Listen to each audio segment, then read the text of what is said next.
Hello everybody, it's Bill, it's that college football guy here with another preview and prediction video. Yes, they keep coming, I know. And we're talking about, the one that had more requests, more people shouting out than anybody else on the list of subscriber roll call list.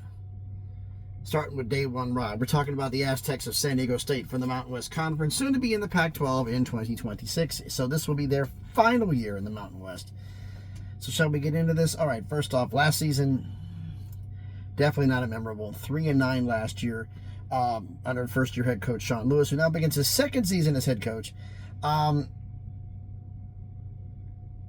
Johnson takes over as the OC. He was previously the quarterback's coach. This is one thing I've been trying to find out is I believe, and this isn't honest, because I have two different things, and actually three different things saying three different things. So Aztecs fans, day one, Rob, who's calling plays? Is Coach Lewis calling them? Is Coach Johnson calling them? Who's calling plays on offense? But San Diego State last year finished 109th in total offense. That is not good. Now defensively, Rob Arch takes over as DC. Last season he was the edge rusher coach. He's also going to be the linebackers coach. The previous DC was Eric Schmidt, who's now taken over as the new head coach of North Dakota. We'll see. Hopefully there's an improvement on defense, because San Diego State last year was 114th in FBS in total defense. That is not going to get it done. That is bad. All right. So now let's get into this. Who is the starting quarterback for San Diego State? Jaden Denegal, redshirt junior transfer from Michigan. Bert Emanuel, the redshirt transfer from Central Michigan. Bert Emanuel Jr., ring a bell. Bert Emanuel, former NFL wide receiver, that's his son. And Kyle Crum, redshirt junior. None threw for at least 10 passes at the FBS level last season. I'm sure there's some I'm missing. But there's some potential there for somebody to be good. But I don't know who the starting quarterback's going to be. We'll see what happens. I'm pretty sure fall camp will finalize things out. Running back room.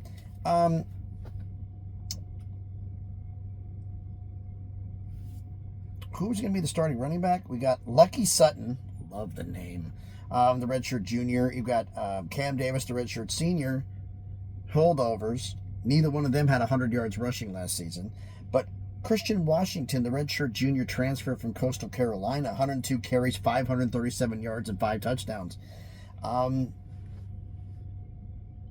He might be the odds-on favorite right now, but I don't know who's going to be on there. It's going to be an open competition at running back. Now, wide receiver room. It's going to be interesting, to say the least. It's going to be interesting to see who is going to be the wide receivers, because right now I only see one receiver who's got one of the top three wide receiver spots locked up. Only one, because everybody else, there's only one receiver who had at least 10 catches at the FBS level, 10 receptions at the FBS level last season. Of the 8 candidates I got here, only one. You've got Miles Kit Denton, a redshirt senior transfer from Northwestern State. He did put up good numbers at FCS, but that's not FBS. Jacob Bostic, the redshirt junior transfer from Texas A&M. You've got Parker Threat, love the name, Parker Threat, the redshirt freshman who's wide receiver converted from quarterback. You got, was it Jerry McClure? Redshirt sophomore. Heath McCree, the redshirt freshman. Will Cianfini, Ben Scolari. Both are redshirt freshmen. It's a young receiver room. Now the one who actually has made plays is Jordan Napier, the redshirt sophomore.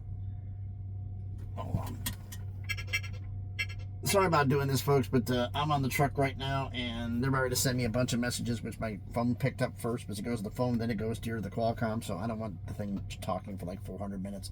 Jordan Napier, the redshirt sophomore, 43 receptions, 440 yards, and 4 touchdowns. That's a lot of damn fours.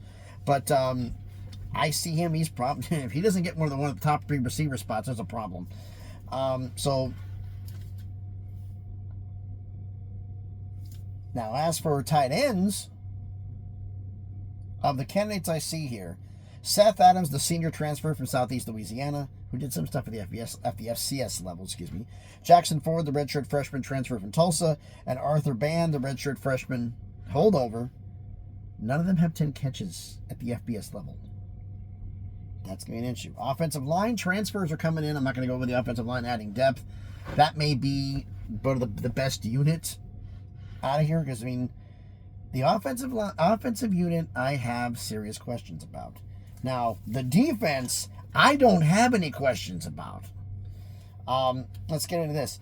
This defensive line is going to be a problem. All right. Now, I knew the candidates about how guys have stats. Let's see here. Who doesn't have the minimal of 10 tackles? 10 tackles over a season. That's my minimum to get listed for statistic. 10. How many guys in here in the upperclassmen and whatnot don't have at least 10 tackles? Let's see. Sam Benjamin, a senior. Malik. Oh my God, I butchered his name. I forgot Malik. Kuchaki?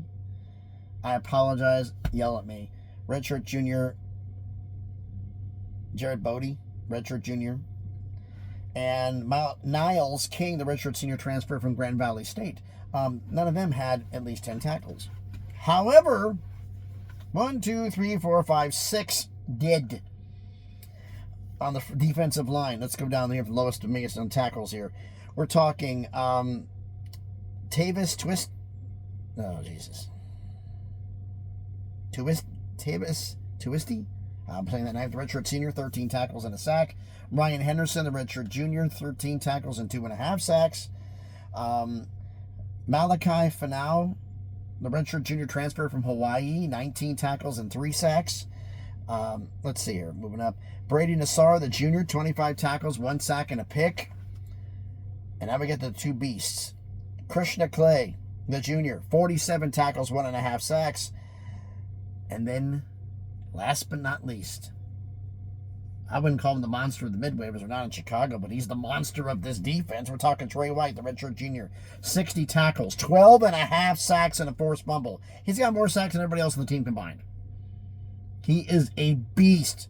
So he is going to be, because of everybody else, he's going to be commanding double teams, which is going to free everybody else to make plays. So the defensive line is going to cause some disruption out of it. Now, the linebacker room is actually very, very talented, and it's going to be interesting. There's going to be a battle, and it's not a battle for people who don't have experience. It's an experience battle here. Two come in without 10 tackles at the FBS level. We're talking Mr. Williams. That's his name, Mr. Williams, the redshirt senior. Love the name. Transfer from Incarnate Word. And Tanner Williams, I don't know if there's a relation, the redshirt freshman, hard for me to talk, transfer from Utah State. Coming in here. Now, as for the ones who did make plays, oh boy. Brady Anderson, not the baseball player, I'm dating myself, the redshirt senior, 14 tackles and a sack. We're talking DJ Herman, the redshirt senior, 28 tackles and a pass deflection. We've got, and then the two I think are probably the odds-on two with the starting linebackers. I think they're running 4-2-5. I could be wrong. Owen Chambliss, 32 tackles and a pass deflection. And the other monster of the linebacker room, Tano Latuli, the junior, 71 tackles. 71 tackles, 1.5 sacks, and a pick. Yeah. You got two monsters on defense. So, linebacker room, solid with depth. Defensive line, solid with depth. Secondary, oh boy. Okay, let's get to the ones who don't have anything, because we got a long list here. Isaiah Buxton, the redshirt freshman. Dwayne McDougall, the junior transfer from Idaho, along with Jelani McLaughlin, the redshirt sophomore. I think these two guys are probably getting playing time. None of them had 10 tackles at the FBS level, but oh boy, do we got some that did. Okay, put that sheet down here so I don't get myself crossed up here. We're talking, yes, I use yellow paper, leave me alone. Jelani Whitmore, the redshirt senior, 10 tackles, 1 pick, 3 pass deflections. Let's see, next up we've got Deshaun McCain, the redshirt senior, 28 tackles, a sack, and 5 pass deflections. We've got Josiah Cox, the junior transfer to New Mexico State, coming in, 35 tackles, 2 picks, and a pass deflection. Next off of him, now, down here, I think if we're running, Josiah and Deshaun are probably going to be battling for the nickel spot. Here's your top 4 starting defensive backs. Bryce Phillips, the senior, 40 tackles, a pick, and a pass deflection. Eric Butler, the senior, 47 tackles, a forced fumble, a pick, which was a pick 6, and 3 pass deflections. And then the two beasts. Sean Staley, the redshirt junior, with 60 tackles, and the Chris Johnson, the senior. No, not that Chris Johnson, the running back. Chris Johnson, the senior, 65 tackles, 3 forced fumbles, a pick, and 3 pass deflections. We got some playmakers on. This is literally a chase of 2 different worlds. You have an offense that lacks a lot of playmakers and a defense that's having trouble to keeping the playmakers on the field because they got too many. It's total opposite ends here. Needless to say, if you went off paper, and not, what was the old saying used to be? I forgot. Saying it was like the games aren't played on paper, they're played inside television sets. The defense is going to carry the offense. But it's time to talk about this schedule, shall we? All right, we start off the season at home against Stony Brook, FCS. Season opener for both schools. The first ever meeting between San Diego State and Stony Brook. Now, those of you who know where Stony Brook know where it is. It's in the NYC. It's in New York. It's in the boroughs. So you're going to go from New York City to San Diego. That's definitely one of the longest trips. It's major airport to major airport, but damn. And it's Stony Brook doing the cross-country travel. Yeah, San Diego State, you need to get the offense to have a chance to make a play and do some stuff and to get comfortable. This game's going to help because you're going to need it. A win for San Diego State at Stony Brook. For home against Stony Brook. Then they go on the road at Washington State. Oh my goodness. This is actually really early in the year. This is Washington State's homecoming, which is really early for homecoming, but okay. Washington State played Idaho the week before. Well, they played Idaho. Last meeting was last year when Washington State won 29-26 in San Diego. I looked at the Washington State roster. This is going to be a battle, but you're in Pullman. And you're catching the L to Washington State. Then you get a bye. You come out of the bye at home against Cal. Cal plays Minnesota the week before, so they're playing a Big Ten school while you're off. And at home, waiting on them.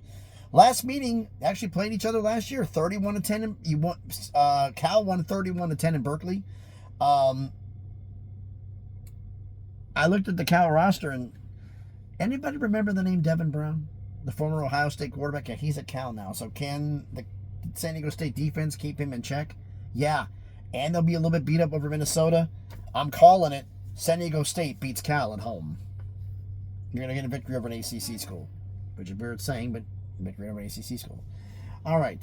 Then you come out the following week at Northern Illinois. I already covered this in the Northern Illinois video. Sorry, San Diego State. You're losing to Northern Illinois on the road in DeKalb. Then you come back home to play Colorado State. Now, Colorado State played Washington State the week before. Last meeting was in 2023 between San Diego State and Colorado State. Colorado State won 22-19 at Fort Collins. Now you're at home. Problem is, I have more faith in Colorado State than I do in San Diego State in this game. So I'm giving Colorado State the win. Sorry, San Diego State, you're getting the loss on that one. Then you go on the road at Reno, heading up to Nevada. Nevada played Fresno at Fresno State the week before. Last meeting was in 2023. Good God. I looked up the highlights of this game, or should I say lowlights of this game? Yeah. Nevada beat San Diego State in San Diego 6-0. Toilet bowl. Well, that bad taste in your mouth, don't worry about it. You're beating Nevada in Reno this week. Now you got your that week. So you're 3-3 going into your second bye, which means you got 6 straight to end the year. Come out of the bye at Fresno. Both schools have a bye the week before. So you don't have the bye advantage. They're going to be home. You're waiting on them.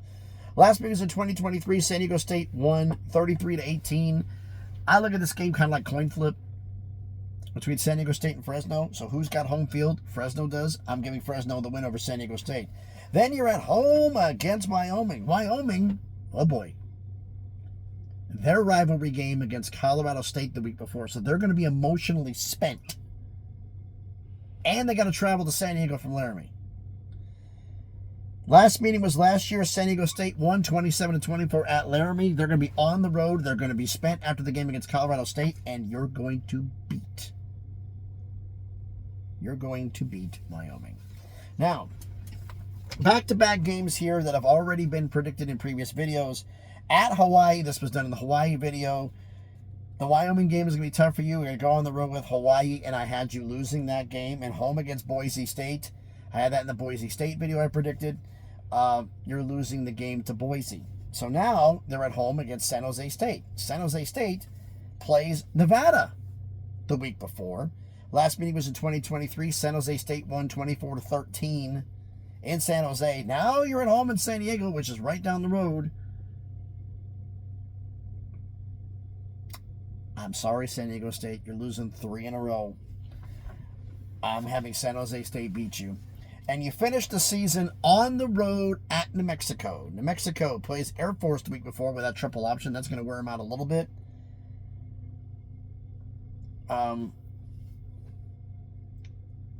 Somebody asked me to describe New Mexico early on. How would you describe New Mexico's roster? Everybody remember Indiana last year? Where they basically created a G5 All-Star team? Jason Eck damn near created an FCS All-Star team. They're going to be a problem for some people. And San Diego State, you're going to finish the season on your 4th consecutive loss. You're losing at New Mexico.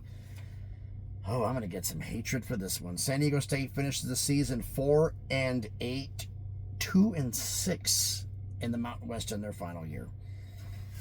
Oh boy, yeah, I'm going to hear about this in the comment section. But the thing about this, I look at this team though, is the offense is young. You have experience on defense, but you have juniors that'll take over. I look at this for San Diego State as a transition year. Because the offense is young, but when you get to the Pac-12, they're going to have experience. And then when you face San Diego State, when you come back next year, the defense will be on there. So I think it's going to be a great thing for you guys next year. This is going to be a bad year this year. But I think you're going to be better next year. So I've done enough talking. I know I'm going to hear it. Let me know what you think down in the comments. So again, thanks everybody for watching the video. If you haven't done it already, do me the favor, smash the like button, hit those thumbs up. I really would appreciate it. It helps with the algorithm. It helps the video be seen. YouTube says, hey, we need to promote this video more because it's getting so many thumbs up. Comment on the video. I know some of you are going to think I'm wrong, but I'm going to go through the schedule one more time without all the information. All right, home against Stony Brook to start the year, at Washington State, then a bye, out of the bye, home against Cal, at Northern Illinois, home against Colorado State, at Nevada, your second bye, at Fresno State, home against Wyoming, at Hawaii, home against Boise State, home against San Jose State, and finish the season on the road at New Mexico. Let me know what you think about that down in the comments. Share the video if you want to. And if you haven't done it already, check out the other videos I've done. I do more in schedule predictions, but right now, unfortunately, because of subscriber roll call and all the some schools we got in there, I got to do a bunch of them. We're over 40. I'm not going to say how much because I do the next roll call. Not this Sunday, but the following Sunday. I'll let you know where we're going to be at in the list. But it's ahead of the curve. So check out the other videos I've done. And if you like them, hey, subscribe to the channel. You know, on the road to 1K, trying to make some magic happen. If you want to follow me on the craziness, that is X. The link will be in the description. So again, thanks everybody for watching.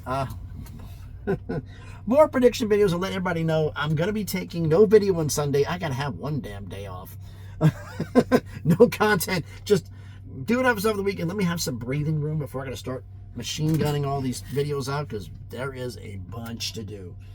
So again, thanks everybody for watching. Hope everybody's having a great day. Be safe and please be good to each other.